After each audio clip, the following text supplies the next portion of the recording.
Brother Dan, Divine, the healer. Isang instrumento dito ng Panginoon. Kahit na anong sakit, huwag magatubili na lumapit. Kayang-kaya ka pagalingin.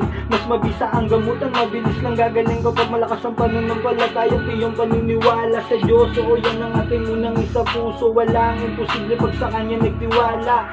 Di po kita binibiro, dito mo mararanasan paano magkaroon ng himala. Physical o spiritual na sakit, kahit gano'ng kalala. Huwag ka pong mag-alala, si Bro Dan na po ang bahala. Nagbabahagi din ng karunungan, nagkaalaman na matuturing kayaman ng dasal na latin na pananggala at gabay na pangontra para sa iyong kaligtasan.